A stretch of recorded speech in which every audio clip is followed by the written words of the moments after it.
একসাথে সব পুজো করেছে।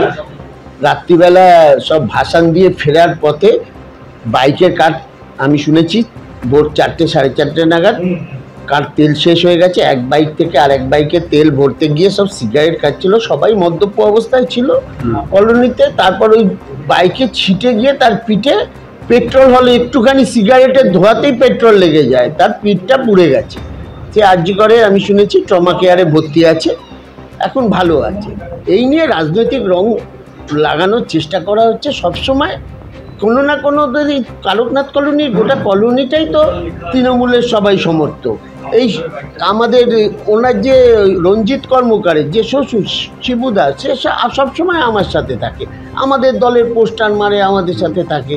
এবং কলোনির ছেলেরা সাধারণত সবাই তৃণমূলের ছত্রছায়ায় থাকে বা তৃণমূল সংগঠন করে। এখানে তো রাজনীতির কোনো রং নেই, এখানে পাড়ার পুজোর ব্যাপার। অর্থাৎ যতটা বোঝা যাচ্ছে শরীরের প্রায় নিম্নাংশটা পুড়ে গেছে। কত শতাংশ পুড়েছে, কি অবস্থায় রয়েছেন আহত এই ব্যক্তি জানাবেন আমাদের প্রতিনিধি। আমাদের সঙ্গে রয়েছেন জিলম করঞ্জাই। জিলম, জানাও।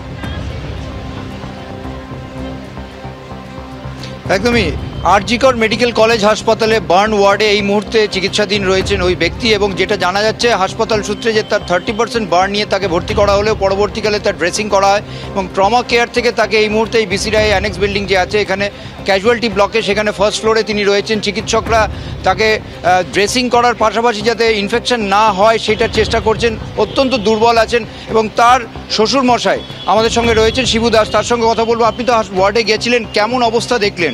ভালো আছে কি? না, সেরকম ভালো দেখছি না। কথা বলছে, কথা সামান্য বলছে, সেরকম ওরা জোরে বলতে পারছে না, প্রচণ্ড কষ্ট পাচ্ছে। অবস্থা মোটামুটি যা পুড়েছে, অবস্থা খুবই খারাপের দিকে আছে। দেখে কি মনে হচ্ছে? খুব খারাপ? খুব খারাপ দেখলাম।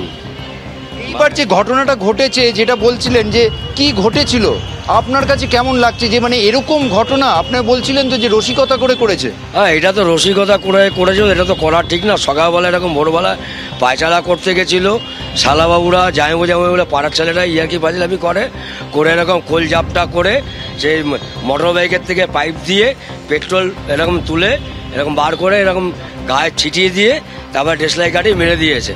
যার কারণেই এরকম পুরো ঝলসে গেছে।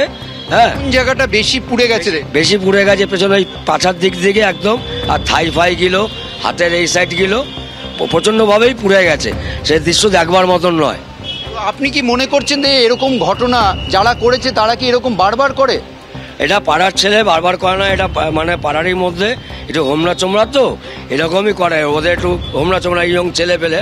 ঠিক আছে, এইগুলো সকালবেলা কালকে ঠাকুর বাঁচানোর ব্যাপার নিয়ে এই ঘটনা হয়েছে। আর আমার জামাইয়ের ব্যাপারেও আপনারা যাচাই করে দেখতে পারেন, 100-র মধ্যে 100 লোকই ভালো বলবে।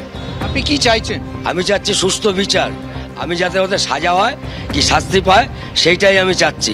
একদম সঠিক বিচারের চাইছে তারা, অর্থাৎ পরিবার। কিন্তু ওই জখম ব্যক্তি শুনলেন আপনারা কতটা সংকটজনক অবস্থায় এই মুহূর্তে হাসপাতালে চিকিৎসাধীন। এবার আপনাদের সামনে রাখবো কাউন্সিলরের বক্তব্য। তিনি কি বলছেন, যে রসিকতার ছলে গোটা ঘটনা ঘটেছে।